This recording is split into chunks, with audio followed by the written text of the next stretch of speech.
5 August 2024 Jatrabari ঘটনা এবং তৎকালীন প্রধানমন্ত্রী শেখ হাসিনার ফাঁস হওয়া ফোনালা, এই দুটি বিষয়ে ছাত্র জনতার গণ-অভ্যুত্থানের সবচেয়ে গুরুত্বপূর্ণ গুলি করতেছে, মানে এখন ভয় পাওয়ার সময় নেই। অধ্যায়গুলোর মধ্যে অন্যতম।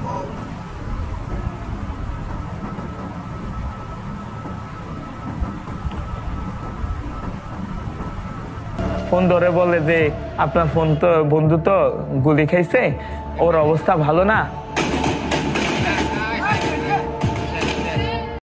এ বিষয়ে বিস্তারিত তথ্য তুলে ধরব। 5 আগস্টের যাত্রাবাড়ি ঘটনা। 5 আগস্ট 2024 তারিখে ছাত্র জনতা, মানে তারা তো মনে করেন ধরে ধরে ফায়ার করতেছে, 2-3টা বাড়ি দেয়, বলে কি যাও, যাই দৌড় দিলেই গুলি করে। মানে কিভাবে যে ভাই গুলি করছে। আমরা এখনো বলে থাকি যে আমাদের হয়তোবা মৃত্যু অথবা মাতৃভূমি, দুইটার একটা। অসহযোগ আন্দোলনের চূড়ান্ত পর্যায়ে ঢাকার যাত্রাবাড়ি এলাকা একটি ভয়াবহ সহিংস ঘটনার সাক্ষী হয়।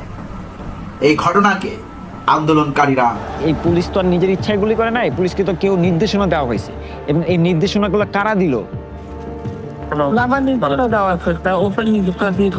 এখন লেখা নিবেন ব্যবহার করে গুলি করতে।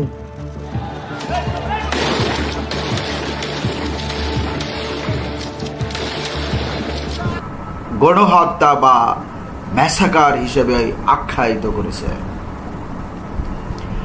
ঘটনা প্রবাহ অবস্থা: ছাত্র জনতার অসহযোগ আন্দোলনের ডাকে ঢাকার প্রবেশ পথগুলো অবরোধ করার কর্মসূচির অংশ হিসেবে সরকার চাচ্ছিল যে আন্দোলন যেভাবেই হোক দমন করার জন্য।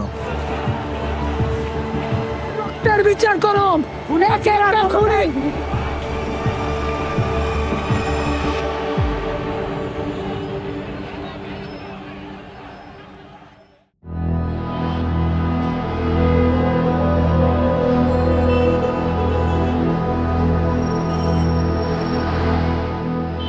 হাজার হাজার মানুষ যাত্রাবাড়ি চৌরাস্তায় অবস্থান নেয়।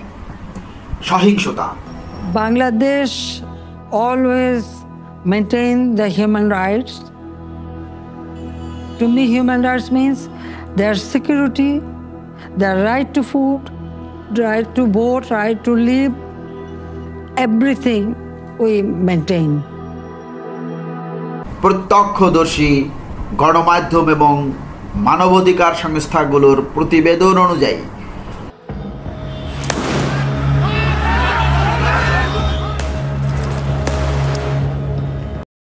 সেদিন বিকেলে এবং সন্ধ্যায় আন্দোলনকারী নিরস্ত্র জনতার উপর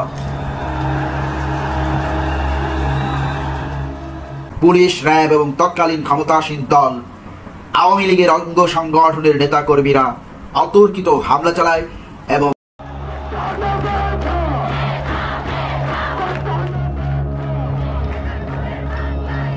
About 30% of jobs were set aside for the families of veterans who fought in the country's War of Independence.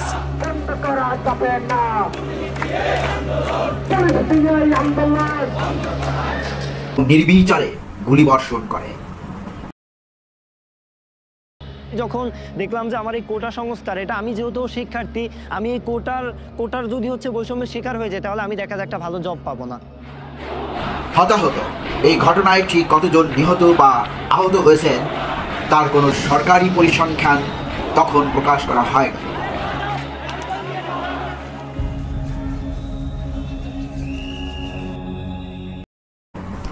তবে আন্দোলনকারী স্বেচ্ছাসেবী এবং বিভিন্ন সূত্রের দাবি অনুযায়ী নিহতের সংখ্যা শতাধিক হতে পারে। বহু মানুষের গুলিবিদ্ধ লাশ এবং আহতদের ছবি ও ভিডিও সামাজিক যোগাযোগ মাধ্যমে ছড়িয়ে পড়ে, যা সারা দেশে তীব্র ক্ষোভের জন্ম দেয়। প্রভাব: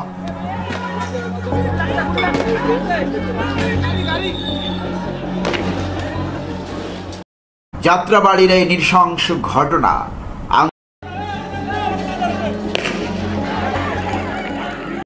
আন্দোলনকে চূড়ান্ত পর্যায়ে নিয়ে যায় এবং সরকারের উপর প্রচন্ড চাপ সৃষ্টি করে।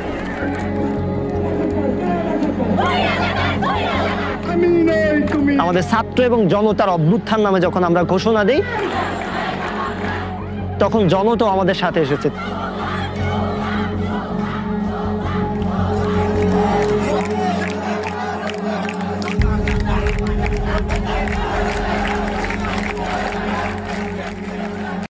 এটিকে সরকারের পতনের অন্যতম প্রধান কারণ হিসেবে দেখা হয়।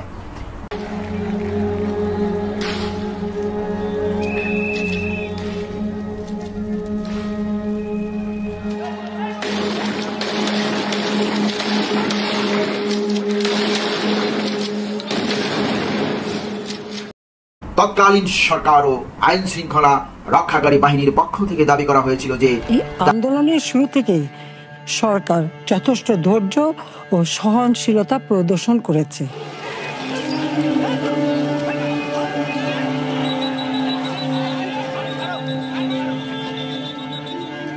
বরং আন্দোলনকারীদের নিরাপত্তা নিশ্চিত করার ক্ষেত্রে পুলিশ সহযোগিতা করে।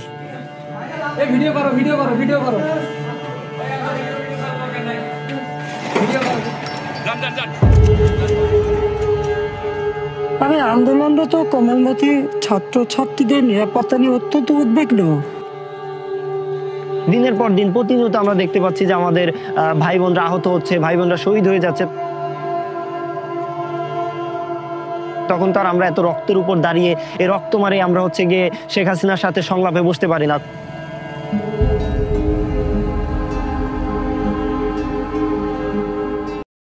সহিংসতা ও অরাজকতা নিয়ন্ত্রণে আনতে ব্যবস্থা নিতে বাধ্য হয়েছিল।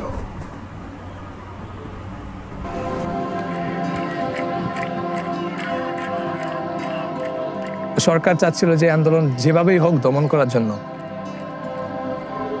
শেখ হাসিনার ফোনালাপ। আমাদের ফার্স্টে প্ল্যান ছিল আপনার যখন ইন্টারনেট শেষ হয়ে যায় সবাইকে আবার একত্রিত করার, কারণ গণহারে গ্রেপ্তার চলছিল, কোথায় কে ছিল আমরা কারোই খোঁজ পাচ্ছিলাম না।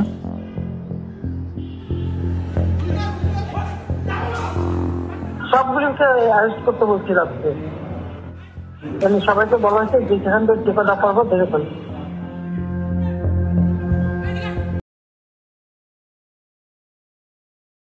শেখ হাসিনার ফোনালাপ ফাঁস। যাত্রাবাড়ির ঘটনার দিন বা তার কাছাকাছি সময়ে একটি ফোনালাপের অডিও রেকর্ড সামাজিক যোগাযোগ মাধ্যমে ভাইরাল হয়। আমার নির্দেশনা দেওয়া আছে, ওপেন নির্দেশনা দিয়ে দিচ্ছে। এখন লেটার লিখবেন, ব্যবহার করবে, যেখানে পারে সেটা গুলি করবে।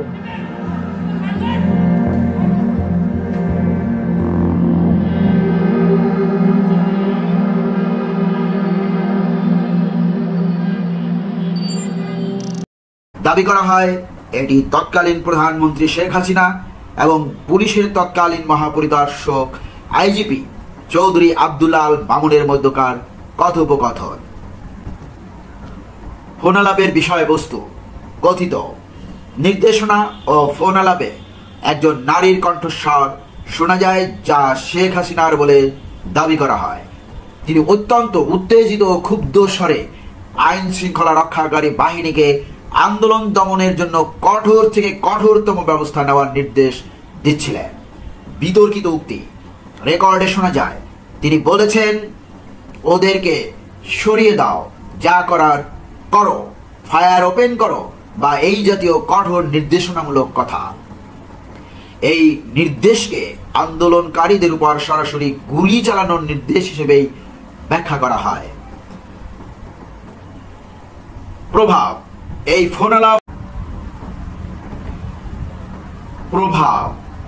ফোনালাপ ফাঁস হওয়ার পর সরকারের বিরুদ্ধে জনরোষ কয়েক গুণ বেড়ে যায়। আন্দোলনকারীরা এটিকে রাষ্ট্রীয় সন্ত্রাসের সর্বোচ্চ পর্যায়ের প্রমাণ হিসেবে তুলে ধরেন। এটি প্রমাণ করে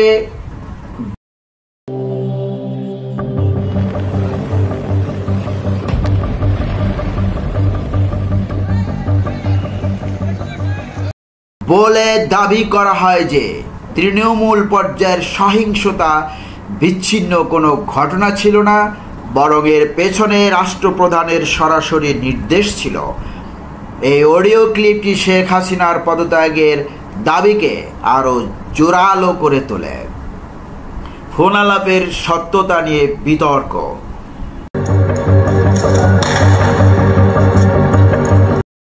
সরকারের ভাষ্য, তৎকালীন আওয়ামী লীগ সরকার এবং দলের পক্ষ থেকে এই ফোনালাপটিকে সম্পূর্ণ ভুয়া, বানোয়াট এবং এআই দ্বারা তৈরি বলে প্রত্যাখ্যান করা হয়েছিল। আন্দোলনকারীদের ভাষ্য, আন্দোলনকারীদের উপরে হামলাটা তো এই যাত্রাবাড়ী থানা থেকে কন্ট্রোল হয়েছে। এই কারণে সম্ভবত আন্দোলনের থেকে মানুষের ক্ষোভটা আসলে বেড়ে গেল। অন্যদিকে আন্দোলনকারী বিরোধী দল এবং সমালোচকরা এটিকে শতভাগ মিরাজ ভাবতো যে একটা পরিবর্তন দরকার, যে সমস্যাগুলোর মধ্যে আমাদের পুরো বাংলাদেশ জর্জরিত ছিল, এখান থেকে একটা পরিবর্তন দরকার। বিশেষ করে আমাদের বৈষম্য, যে চাকরির ক্ষেত্রে সবাই অনেকেই আমাদের দেশে বেকার, এবং কোনো অন্যায় বিরোধ দেখলে ওইখানে প্রতিবাদ করতেন, এবং স্বৈরাচারী যখন ভাবে দেশটা চলতেছেন এটার বিরুদ্ধে সে কথা বলতেন। ওর সাথে আমার সাথে এলাকায় সবসময় উঠা বসা দেখা। ওর মধ্যে যে বিষয়টা ছিল যে সবাই একসাথ করে রাখা, একটা অভিভাবকের মতো। এই কারণে আমাদের বন্ধুত্ব এতদিন এত গভীর, আমরা ফ্যামিলিগতভাবে সবাই attached.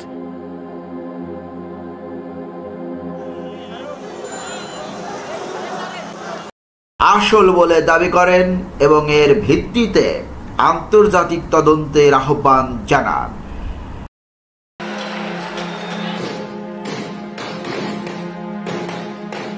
Close to 100 people have been killed as violent anti-government protests continue to rock Bangladesh. More than 150 people have been killed there in a week of violence.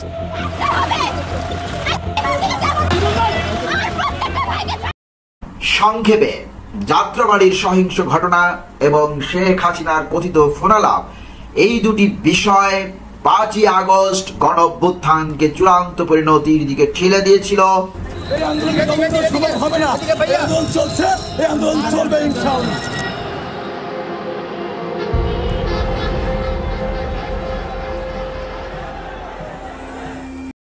এই ঘটনাগুলো সরকারের উপর থেকে জনগণের আস্থা। আমরা ফার্স্টে ছাত্র জনতাকে শান্ত হতে বললাম, পুরোপুরি নষ্ট করে দেয়, এবং যা পরবর্তীতে এবং পুলিশ বাহিনীকে বললাম, ভাই আপনারা এতদিন যাই করছেন অনেক ভুল কাজ করছেন, মানুষকে হত্যা করছেন, আমাদের ভাইকে মারছেন, আমরা এগুলো সব ভেবে সব দেখে মাফ করে দিছি আপনাদেরকে। আমরা চাই আপনারা আমাদের সাথে যোগদান করেন। শেখ হাসিনার পদত্যাগ ও দেশ ত্যাগের প্রেক্ষাপট তৈরি করে বর্তমানে এই ঘটনাগুলোর তদন্ত চলছে।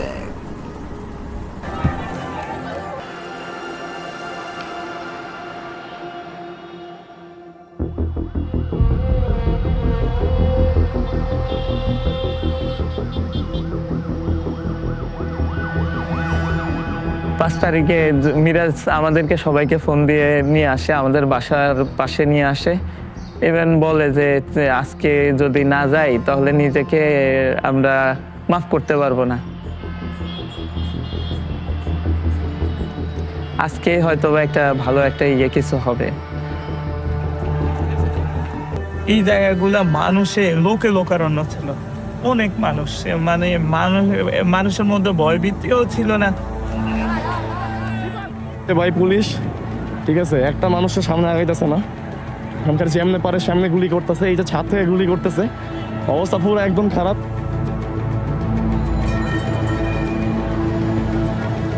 অনেকে আবার অনেকের বাড়ি থেকে তাকে আছে যে আন্দোলনটা দেখতেছিল, তাদেরকেও বললো যে বাসার ভিতরে চলে যাইতে। ছাত্ররা আন্দোলন করতেছে এখানে, বাট আন্দোলন করতেছে আমরা এখানে বসাই দেখতেছি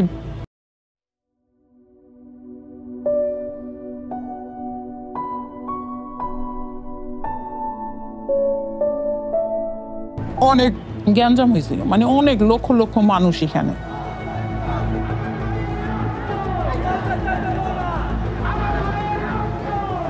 তখন আমরা শুনতে পাই যে তিনজন স্নাইপারে নিহত হয়েছে। তারপরে আমরা শুনতে পাই এবং কি আমরা ওইখানে যাই, যে দেখি যে রক্ত পড়ে আছে।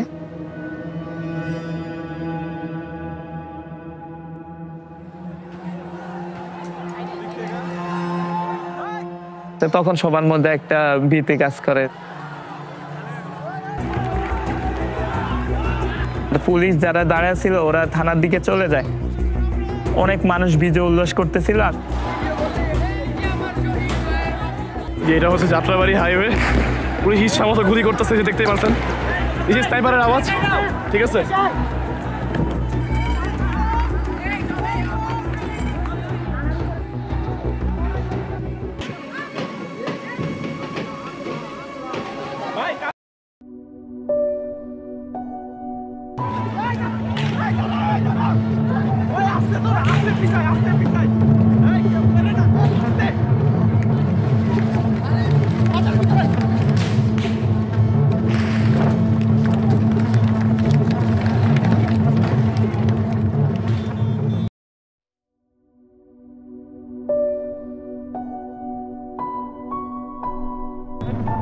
আশেপাশে থেকে খবর আসতে থাকে যে শেখ হাসিনা পদত্যাগ করবে, আর আর্মির প্রধান উনি হয়তো ভাষণ দিবে। সবাই যাত্রাবাড়ি থানার দিকে আগানোর চেষ্টা করে। মানুষের মধ্যে একটা ভয় চলে যায় যে শেখ হাসিনা চলে যাইতেছে।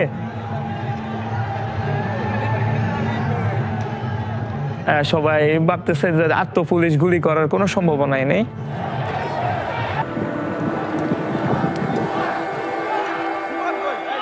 এখান দিয়ে বিজয় উৎসব শুরু হয়ে যায়।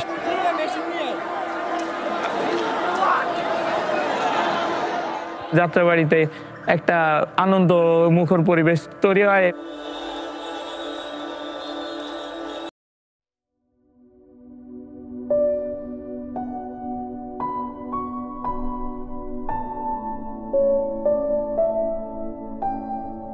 থানার দিকে আসার পরে আমাদের ওই আপনার থানার সামনে আর 2 রাস্তার ডিভাইডার আছে।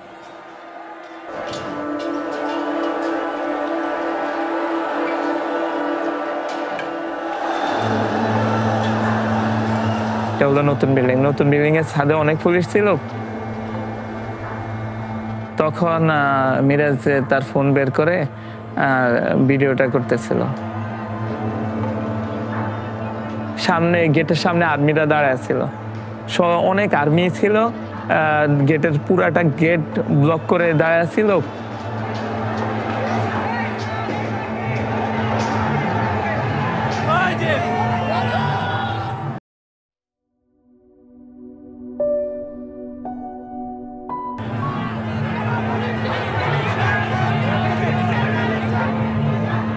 পুলিশরা ওখানে দাঁড়ানো ছিল। ওনাদের মধ্যে মানে আমি দেখতে পাই যে অস্থিরতা কাজ করতেছে। তো আমরা এইভাবে দাঁড়ায় দেখতেছিলাম। তো খুব সম্ভবত এখান থেকে একটা গাড়ির কোনো সিলিন্ডার বা কোনো টায়ার ব্লাস্ট হয়। আমি তো উঠে দিছি দৌড়।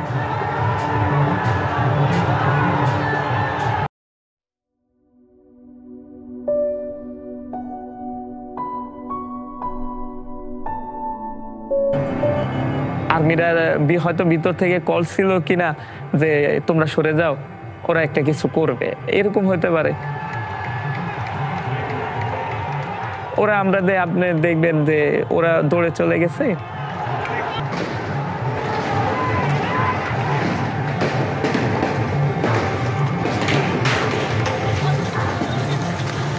সাউন্ড শুরু হয়ে যায়, অনবরত গুলির সাউন্ড। পুরা ধরা গুলি করতেছে, মানে গুলি যে কিভাবে করছে বলার বাহিরে। গুলি ঘরে আইসা পড়ে, সবাই লুকায়া বসেছিলাম।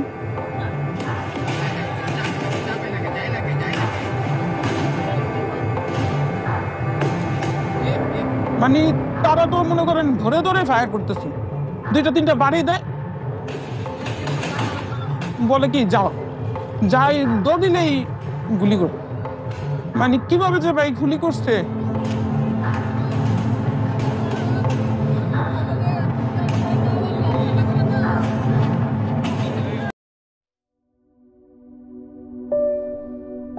লুকা থেকে মিরাজে অনেকবার ফোন দিতে থাকি।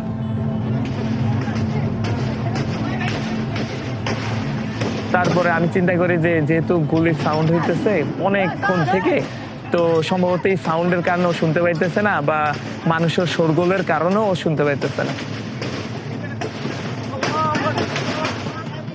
তা আমি একটু পরে ফোন দিই, আমি আবার অস্থিরতা আবার ফোন দিতে থাকি।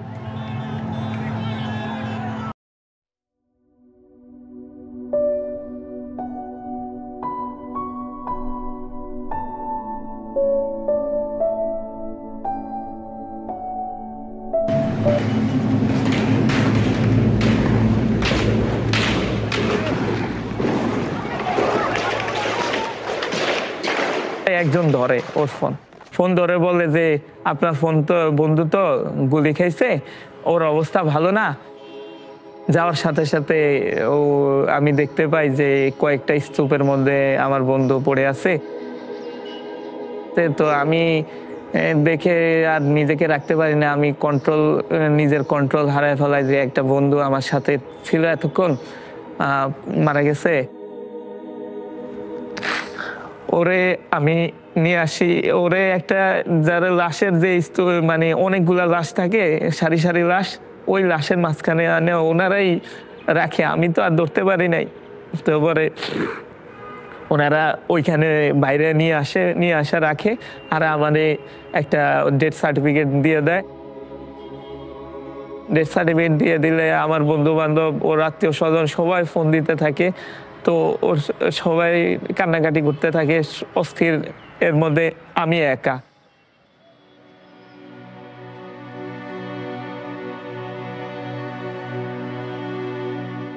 Breaking news that we're getting from Bangladesh. We are hearing that the Bangladesh Prime Minister has resigned and left the country.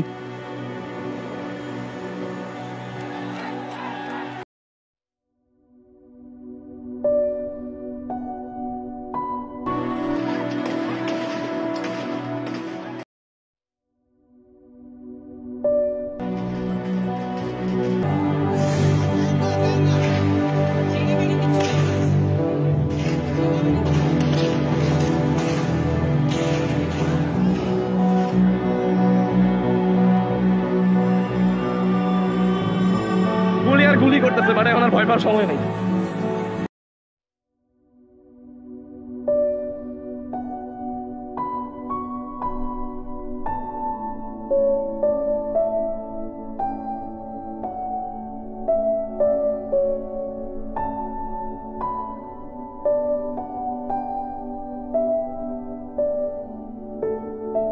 যখনই আর্মি চলে গেছে তখনই বুঝছি এখানে আর বাঁচার আর সুযোগ নেই।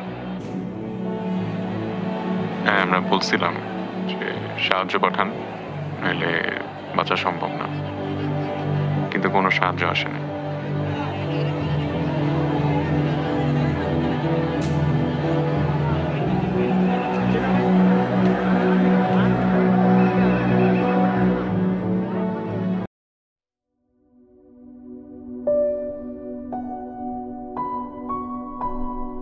আপনারা কিছু বলেন স্যার, আমরা গুলি করবো কে? আপনাদের চোখের সামনে কতটি মানুষ মারলো স্যার, এটা বলেন। কিভাবে পয়সা রেখে দেখেন গিয়া।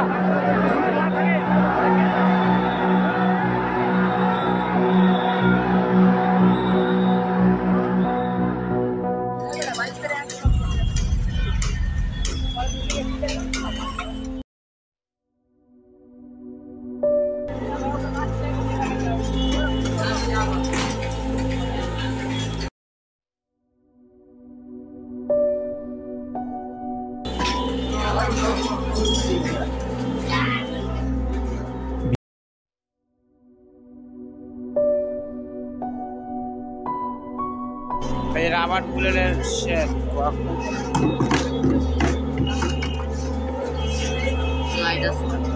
রাইট না রে, এটা সিরাগুলি। পুলিশের যে কর্মকর্তারা 6ই আগস্ট যাত্রাবাড়ি গিয়েছিলেন তাদের সঙ্গেও দেখা করেছি আমরা। যাত্রাবাড়ির প্রত্যেকটা অলিগলিতে মানুষ ভরা, এবং তারা পুলিশের প্রতি যে ক্ষোভ সেটাও আমি তখনও দেখা যাচ্ছে আর কি।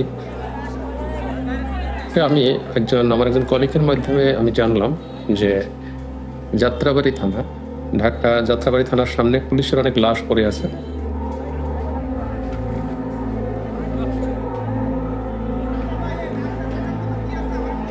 আমার কাজ ছিল যে এটা ফ্যামিলির কাছে হস্তান্তর করা।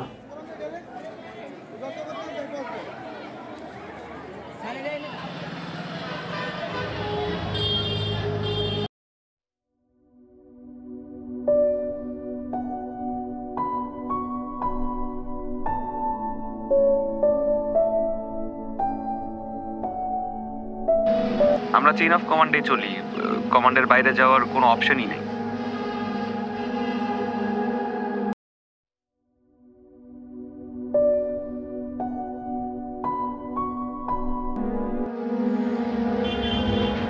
হ্যাঁ, এটা আসলে কি ওসি স্যারের উপরে, তার সাথে উপরে সবার যোগাযোগ। এখন উনি ওই মুহূর্ত পর্যন্ত তো উনি আমাদের অভিভাবক, বুঝতে পেরেছেন? উনি যেভাবে বলবে, ডিসি স্যার যেভাবে বলবে, এভাবে।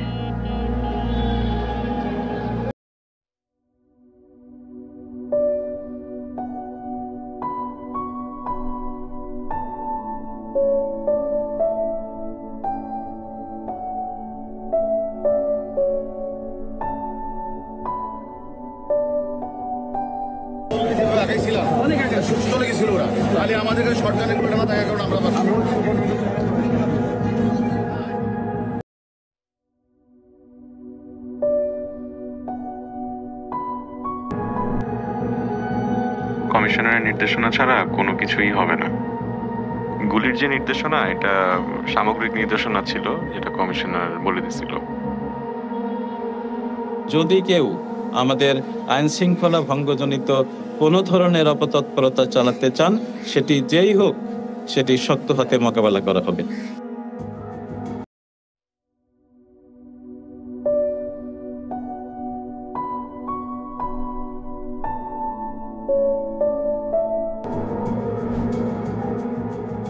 নাম্বার নির্দেশনা দেওয়া আছে, ওপেন নির্দেশনা দিয়ে দিচ্ছেন। এখন লেখা নিবেন ব্যবহার করবেন, যেখানে পারে সেটা গুলি করবেন।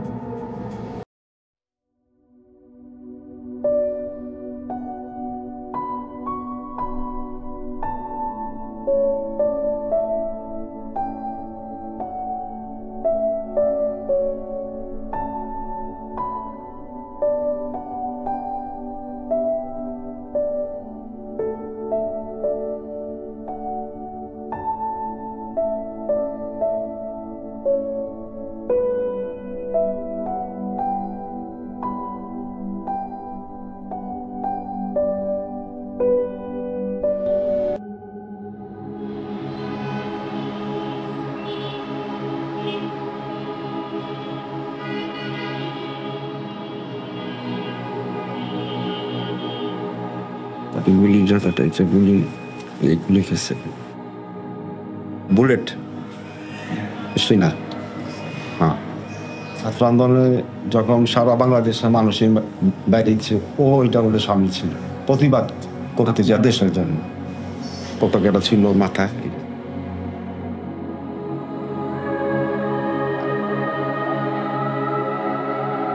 সেই 5ই আগস্টের দিনটা হয়তো আনন্দ ছিল মানুষের কাছে, কিন্তু যখন আমার 22 হয়ে গেছে, তারপর থেকে এই কথাটা শোনার পর থেকে মানে আমাদের ফ্যামিলিতে কি একটা মানে অবস্থা হয়েছে, এটা কোনোভাবে এক্সপ্লেইন করা আমাদের পক্ষে সম্ভব না।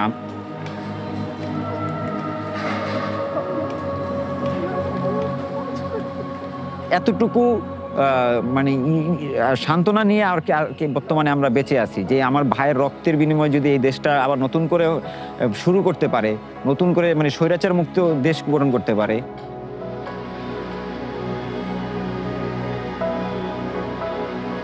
আশা রাখতে পারি এখন আশা তো মানুষ বুক বাঁধে, আশা ছাড়া তো আমাদের কিছুই করার নেই। বাংলাদেশে যেন এরকম কখনোই না হয়, কারণ একটা মানুষ ক্ষমতার জন্য যদি এত মানুষ যেন প্রাণ না হারায়, ও ন্যায় বিচারটা পাক, এটাই আমি চাই। আর এখন ওই ঘটনা মনে পড়লে নিজের চোখে পানি আসে যে কতগুলা ভাই মারা গেছে।